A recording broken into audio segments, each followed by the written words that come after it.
A teenage boy has been killed in a shark attack on the Yorke Peninsula in South Australia. Emergency crews, including a rescue helicopter, rushed to Ethel Beach, west of Adelaide, when the alarm was raised yesterday afternoon. The teenager's body was recovered from the water, where it's understood he was surfing. The beach, which is located in the Innes National Park, is popular with holidaymakers this time of year. Police are preparing a report for the coroner.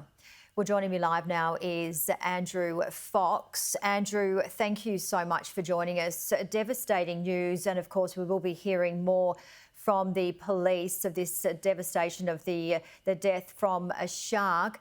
Now, you and your family have an organisation. Can you tell us about the organisation and what you do in terms of your knowledge of sharks?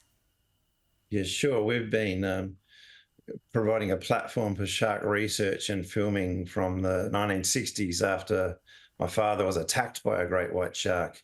And that's been a journey of trying to understand this still very mysterious creature.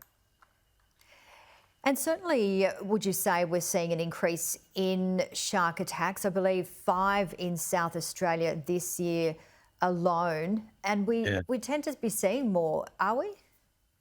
Yeah, in the last year, we've had 5 attacks with 3 fatal attacks, which is significantly more than just a couple over the last 8 previous years. So these little clusters or anomalies of shark attacks we've seen before in Western Australia and on the eastern states. But here in the South Australia, which is recognised as a bit of a home to the great white shark, we've had a good run up until this sad 2023 year.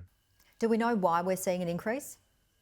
Yeah, we know so much about great white sharks now, but they're still mysterious. These anomalies could be due to changes in the prey sources that they're migrating through the area. There's been 4 years of La Nina followed by an El Nino, La Nina, then the La Nina. So those sort of environmental conditions can change where food distribute, and that changes the shark's behaviour. What can be done to mitigate shark attacks? I did hear that, I'm not surprised to hear that there were a lot of salmon schooling off of the area where the attack happened recently. And any time that there is an attack, in hindsight, it seems to be that sharks were sighted in the area. So if swimming anywhere near uh, fishing areas, like a lot of surf beaches, unfortunately, around near seal colonies or river mouths, if you can avoid those murky areas where sharks are more active, that can do a lot to decrease the risk of shark attack, which is already extremely low regardless.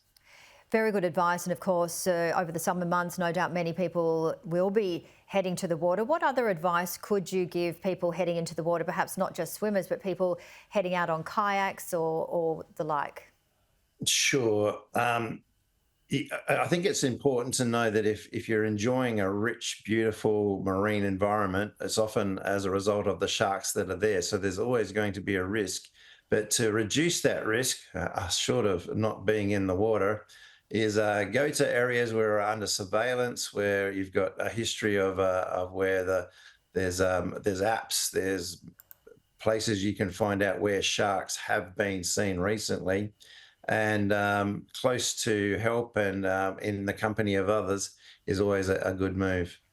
Shark expert Andrew Fox, tragic news, but we really do appreciate you coming on today. Thank you so much. You're welcome. Thanks, Janie.